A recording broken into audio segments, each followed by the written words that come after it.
ये CDP के question है चाइल्ड डेवलपमेंट एंड पेडागोजी के, बाल विकास एवं शिक्षा शास्त्र। और ये सीटेट, यूपीटेट और सुपरटेट प्लस अदर एग्जाम में जहाँ पे CDP पूछी जाती है, तो उसके लिए ये इम्पोर्टेंट PYQ है। तो चलिए हम PYQ से स्टार्ट करते हैं। हेलो फ्रेंड्स, मैं वर्षा आप सबका वाना क्रिएटिव में स्वागत करती हूँ। तो चलिए हम क्वेश्चन से स्टार्टिंग करते हैं। यहाँ क्वेश्चन है,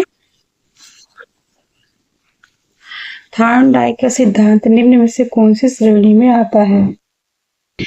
यहाँ क्वेश्चन है, थॉर्नडाइक का सिद्धांत निम्न में से कौन सी श्रेणी में आता है? तो आंसर होगा ए, व्यवहारात्मक सिद्धांत, जिसकी व्याख्या करते हैं। व्यवहारात्मक सिद्धांत, थॉर्नडाइक एक जाने माने व्यवहारवादी वैज्ञानिक थे, अतः उन्होंने सीखने की व्याख्या व्यवहारवादी सिद्धांतों के अनुकूल की। थॉर्नडाइक ने प्रयास एवं त्रुटि नामक सीखने का सिद्धांत दिया था, जिसका प्रयोग बिल्ली के ऊपर किया था। तो नेक्स्ट क्वेश्चन है, सीखने के वक्र किसके सूचक हैं? तो ऑप्शन ए सही है, सीखने की प्रगति के सूचक हैं। तो इसकी व्याख्या देखते हैं। सीखने की प्रगति के सूचक सीखने के वक्र के सीखने की प्रगति का सूचक है, क्योंकि सीखने की मौलिकता, गत्यात्मकता एवं रचनात्मक सृजनात्मक कार्यों से संबंधित होती है, अतः सीखने के वक्र को सीखने की प्रगति का सूचक है। तो नेक्स्ट क्वेश्चन है, व्यक्तित्व का सामाजिक अधिगम सिद्धांत किसने दिया था? तो ऑप्शन ए सही है, बंडूरा और वाल्टर ने। बंडूरा और वाल्टर, व्यक्तित्व का सामाजिक अधिगम सिद्धांत बंडूरा और वाल्टर द्वारा 1977 में दिया गया था, जबकि डोलार्ड और मिलर ने अनुकरण अधिगम सिद्धांत, कार्ल रोजर सूचना प्रक्रिया अधिगम सिद्धांत तथा यूंग ने विश्लेषणात्मक मनोविज्ञान का सिद्धांत दिया है। तो नेक्स्ट क्वेश्चन पे चलते हैं। मिरर ड्राइंग परीक्षण निम्न में से किसके मापन हेतु प्रयुक्त होता है? तो अधिगम के। ये मिरर ड्राइंग परीक्षण जो है अधिगम या सीखने के मापन से प्रयुक्त होता है। तो नेक्स्ट क्वेश्चन पे चलते हैं। नेक्स्ट क्वेश्चन है, डैश केंद्रीय प्रवृत्ति का एक माप है? तो आंसर होगा बी सही, माध्यिका। तो बी ऑप्शन है, माध्यिका केंद्र प्रवृत्ति एक सांख्यिकी विधि है, जिसके द्वारा स्कोर की केंद्रीय प्रवृत्ति की माप की जाती है। इसके अंतर्गत माध्य, माध्यिका और मोड बहुलक आते हैं। अब नेक्स्ट क्वेश्चन है, निम्न में से कौन से शेष भिन्न है? तो 16PF। 16PF अन्य तीन विकल्पों TAT और cloud picture test, draw a man test. तो यहाँ पे देखिए 16PF अन्य तीन विकल्प TAT, क्लाउड पिक्चर टेस्ट और ड्रा ए मैन टेस्ट, ये तीनों प्रक्षेपी तकनीक है। प्रक्षेपी मतलब अपने विचारों को किसी भी चीज के माध्यम से, जैसे किसी लिखने पढ़ने की चीज को हम अपने माइंड के अनुसार उसको हम नोटबुक में नोट अपने आप से स्वयं लिखें, तो उसे प्रक्षेपी तकनीकी कहते हैं। जबकि 16PF कैटल द्वारा निर्मित व्यक्तित्व परीक्षण टेस्ट है, जो कि प्रक्षेपी नहीं है। तो नेक्स्ट क्वेश्चन पे चलते हैं। विकासात्मक कार्य के प्रत्यय के प्रतिपादक थे? तो ऑप्शन होगा बी सही, हैविगस। तो इसके आंसर देखिए, व्याख्या करते हैं। विकासात्मक कार्य के प्रत्यय के प्रतिपादक अमेरिका के शिकागो यूनिवर्सिटी के प्रोफेसर रॉबर्ट हैविगर्स्ट थे। तो विकास, फिर से एक बार ये क्वेश्चन देखते हैं। विकासात्मक कार्य के प्रत्यय के प्रतिपादक कौन थे? तो हैविगर्स्ट थे। तो नेक्स्ट क्वेश्चन है, सृजनशीलता की पहचान हेतु किसने सृजनात्मक चिंतन परीक्षण का निर्माण किया? सृजनशीलता की पहचान हेतु किसने सृजनात्मक चिंतन परीक्षण का निर्माण किया है? तो ऑप्शन बी सही है, टोरेंस। टोरेंस सृजनात्मक चिंतन परीक्षण निर्माण टोरेंस द्वारा 1971 में किया गया, जिसका अत्यधिक व्यापक प्रयोग किया गया। नेक्स्ट क्वेश्चन है, डैश अधिगम के प्राथमिक नियमों में से एक है? तो ऑप्शन होगा बी सही, प्रभाव का नियम। प्रभाव का नियम अधिगम के 3 प्राथमिक नियम थॉर्नडाइक द्वारा दिए गए थे, जिसमें तत्परता का नियम, प्रभाव नियम एवं अभ्यास का नियम है। नेक्स्ट क्वेश्चन है, निम्न में किसमें अन्वेषण के ऊर्ध्व उपागम का उपाय किया जाता है? तो केस अध्ययन में ऊर्ध्व उपागम का प्रयोग किया जाता है। नेक्स्ट क्वेश्चन है, जब व्यक्ति का एक परिस्थिति का अधिक उपगम दूसरी परिस्थिति में उसके सीखने तथा निष्पादन को प्रभावित करता है तो उसे कहते हैं अधिगम अंतरण। अधिगम अंतरण एक परिस्थिति का अधिगम दूसरी परिस्थिति में उसको सीखने तथा निष्पादन को प्रभावित करती है तो उसको कहते हैं अधिगम का अंतरण कहलाता है। जैसे हम एक चीज को सीख रहे हैं और उसी के साथ में दूसरी भी चीज सीखने लगते हैं तो उसको हम क्या कहते हैं? तो उसी को हम अधिगम अंतरण कहते हैं। नेक्स्ट क्वेश्चन है, जी वालेस के अनुसार सृजनात्मक चिंतन का प्रथम चरण होता है। जी वालेस के अनुसार सृजनात्मक चिंतन का प्रथम चरण होता है तो ऑप्शन होगा डी सही, उपक्रम। उपक्रम जो है यहाँ पे जी वालेस के अनुसार सृजनात्मक चिंतन के चरण। फर्स्ट है उपक्रम, उद्भवन, उद्भाषण, मूल्यांकन। कितने चरण हैं? उपक्रम है, उद्भवन है, उद्भाषण है, मूल्यांकन होता है। तो डैश, नेक्स्ट क्वेश्चन है, डैश ने प्रयत्न व भूल के सिद्धांत का प्रतिपादन किया था।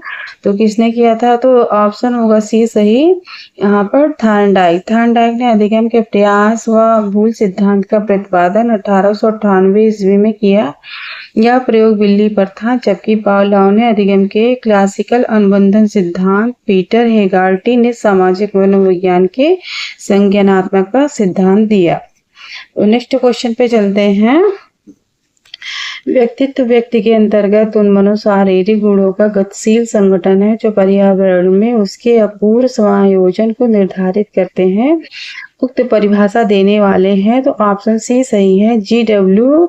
आलपोर्ट। तो G.W. आलपोर्ट या परिभाषा आलपोर्ट ने व्यक्तित्व के संबंध में सन 1937 में दी थी।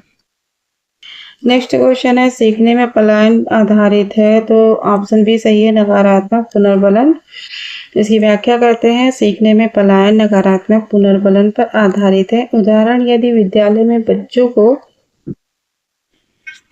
को कठोर दंड दिया जाता है तो वह विद्यालय कभी कभी अथवा कभी नहीं आते हैं, इससे सीखने में पलायन की समस्या उत्पन्न हो जाती है। तो चलते हैं नेक्स्ट क्वेश्चन पे। भाषा का वह घटक जो ध्वनि की गति के अनुक्रम, संचालन एवं उसकी रचना से संबंधित नियम की चर्चा करता है उसे क्या कहते हैं?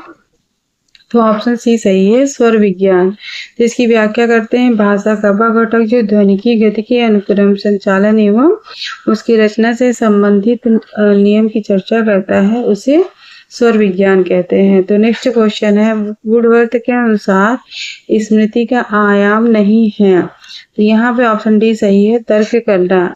यहाँ पे स्मरण से तात्पर्य व पूर्व सीखे गए विषयों या पाठों को चेतना में लाने से होता है। स्मरण की प्रक्रिया एक जटिल प्रक्रिया होती है जिसमें 4 तरह की क्रियाएं होती हैं, जैसे कि सीखना है, धारण करना है और प्रत्याहान है और पहचान करना है।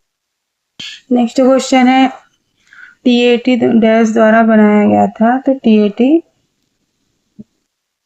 तो ऑप्शन हमारा डी सही है, टीएटी जो है मरे द्वारा बनाया गया था। तो टीएटी जो है थीमेटिक एप्रिसिएशन टेस्ट, प्रासंगिक अंतर्बोध परीक्षण का निर्माण 1935 में सीडी मोर्गन तथा एच.ए. मोरे ने की थी। यह परीक्षण प्रक्षेपीय ढंग से व्यक्तित्व मापन की विधि है। नेक्स्ट क्वेश्चन पे चलते हैं। लक्ष्य निर्देशित व्यवहार में बाधा आना कहलाता है कुंठा। तो इसका कुंठा है फ्रस्ट्रेशन। लक्ष्य निर्देशित व्यवहार में बाधा आना कुंठा कहलाता है। जब अनेक प्रयास करने के बावजूद भी वह बाधाओं या अवरोधों को दूर नहीं कर पाता है तथा अपने लक्ष्य तक नहीं पहुंच पाता है तो उसे दुख होता है। तो वो एक प्रकार की विफलता की अनुभूति होती है जिसे मनोवैज्ञानिक भाषा में कुंठा कहा जाता है। तो चलते हैं नेक्स्ट क्वेश्चन पे। आंख के रंग को कौन सा कारक प्रभावित करता है? तो ऑप्शन होगा बी सही, आनुवंशिकता। आनुवंशिकता आंख के रंग को प्रभावित करता है। नेक्स्ट क्वेश्चन है, आधार आयु निम्न में से किसके मापन से संबंधित है? तो आधार आयु निम्न में से किसके मापन से संबंधित है? तो बुद्धि से है। आधार आयु बुद्धि के मापन से संबंधित है। जिस उच्चतम आयु स्तर के सभी प्रश्नों को बालक सही हल करता है उसे आधार वर्ष आयु कहते हैं तथा जिस आयु स्तर का कोई भी प्रश्न वह हल नहीं कर पाता है उसे बालक के लिए टर्मिनल वर्ष आयु कहते हैं। आधार आयु का संप्रत्यय विलियम ईस्टन ने 1912 में दिया था। तो चलते हैं नेक्स्ट क्वेश्चन पे। शिक्षक द्वारा कक्षा में डांट पड़ने पर छात्र यदि घर आकर अपनी छोटी बहन पर गुस्सा इजहार करता है तो यह किसका उदाहरण है? तो ऑप्शन होगा ए सही, विस्थापन का है। और विस्थापन के अंतर्गत बालक अपने गुस्से या अन्य संवेग प्रतिक्रिया को किसी अन्य पर विस्थापित करता है तो उसे संवेग विस्थापन कहते हैं। यानी कि इसको कहते हैं क्या, संवेग विस्थापन। यदि हम मतलब स्कूल से कोई भी छोटा बच्चा अगर गुस्साया है, वो मैडम की अगर डांट खाया हुआ है तो वो ज़्यादा गुस्से में और वो घर जाकर अपने छोटे भाई बहन पे मतलब कि अपने गुस्से को निकालता है या जैसे कि मारता पीटता है तो उसे ही क्या कहते हैं, संवेग का विस्थापन।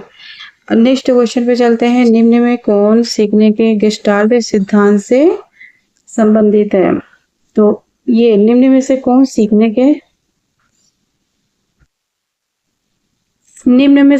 सीखने के गेस्टाल्ट सिद्धांत से संबंधित है? तो ऑप्शन होगा यहाँ पे डी सही, कोहलर।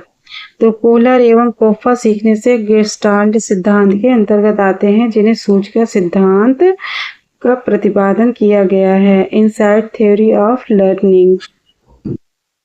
अब देखिए नेक्स्ट क्वेश्चन है, इरोस शब्द संबंधित है। इरोस शब्द संबंधित है जीवन मूल प्रवृत्ति से। तो इसको देख लेते हैं। फ्रायड ने मूल प्रवृत्तियों को मूलतः दो भागों में बांटा है, जीवन मूल प्रवृत्ति और मृत्यु मूल प्रवृत्ति। जीवन मूल प्रवृत्ति को इरोस तथा मृत्यु मूल प्रवृत्तियों को थैनाटोस कहा जाता है। तो इरोस जो होता है जीवन के लिए, मतलब कि अगर संभावनाएं हमारी जो है वो मतलब कि अच्छे से काम करती है या फिर इस एक ऐसा ले लेते हैं एग्जांपल, जिससे कि इरोस वहाँ पे होता है जैसे कि हम प्रोग्रेस करते जाते हैं तो वहाँ पे इरोस होता है। और मृत्यु वाला थैनाटोस कब होता है? थैनाटोस तब होता है जब हमारी किसी भी मतलब काम की सफलता में या तो दुविधा आ जाती है तो वहाँ पे थैनाटोस हमें होने लगता है। तो चलते हैं नेक्स्ट क्वेश्चन पे। अहम निर्देशित होता है, तो अहम निर्देशित होता है यहाँ पे ऑप्शन बी पे वास्तविकता सिद्धांत द्वारा। तो अहम वास्तविक सिद्धांत द्वारा निर्देशित होता है जबकि इदम पार्श्विक इच्छाओं तथा परा एवं सामाजिक नियंत्रण का प्रतिनिधित्व करता है। नेक्स्ट क्वेश्चन है, कालीसिस्टोकाइनिन एक हार्मोन है जिसकी सुई यदि दे दी जाए तो इससे प्राणी में क्या होता है? तो प्राणी में भूख कम हो जाती है। भूख कम किसके इंजेक्शन के द्वारा होती है? तो कालीसिस्टोकाइनिन के एक हार्मोन है जिसकी सुई यदि दी जाती है तो भूख कम हो जाती है। तो कालीसिस्टोकाइन एक हार्मोन है जिसकी सुई यदि दे दी जाए तो इससे प्राणी में भूख कम हो जाती है। तो नेक्स्ट क्वेश्चन है, बुद्धि परीक्षण में एक 16 वर्षीय बच्चा 75 अंक प्राप्त करता है तो उसकी मानसिक आयु क्या होगी? तो यहाँ पे मानसिक आयु के लिए होगा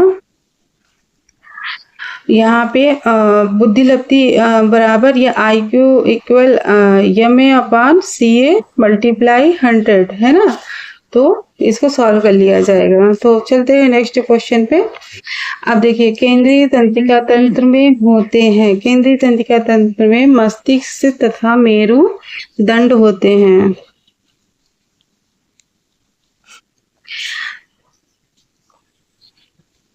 मस्तिष्क तथा मेरुदंड, केंद्रीय तंत्रिका तंत्र में मस्तिष्क तथा मेरुदंड आते हैं। मनोग्रसित बाध्यता, नेक्स्ट क्वेश्चन है, मनोग्रसित बाध्यता विकृति एक है तो चिंता विकृति है, चिंता विकृति है। तो इसकी व्याख्या देख लेते हैं। मनोग्रसितता एक ऐसी अवस्था है जिसमें रोगी बार बार किसी अतार्किक एवं असंगत विचारों को ना चाहते हुए भी मन में दोहराता रहता है, और रोगी ऐसे विचारों की अर्थहीनता, असंगतता एवं अतार्किक स्वरूप को भली भांति समझता है और उनसे छुटकारा भी पाना चाहता है, परंतु वह लाचार रहता है और विचार बार बार उसके मन में आकर उसमें मानसिक अशांति उत्पन्न करता है, अतः एक चिंता विकृति है। क्या है? मनोग्रसितता बाध्यता, यह एक प्रकार की मनोचिंता विकृति है। और ये नेक्स्ट क्वेश्चन पे चलते। नेक्स्ट क्वेश्चन है, सामूहिक अचेतन का संप्रत्यय डैश द्वारा दिया गया था। तो ये सामूहिक अचेतन का संप्रत्यय दिया गया था यूंग के द्वारा। 1 सेकेंड। यूंग के द्वारा यूंग ने अचेतना को 2 भागों में बांटा है। पहला है हमारा व्यक्तिगत अचेतन और दूसरा है सामूहिक अचेतन। तो आज की वीडियो यहीं तक रखते हैं, मिलते हैं आपसे नेक्स्ट वीडियो में, तब तक के लिए धन्यवाद।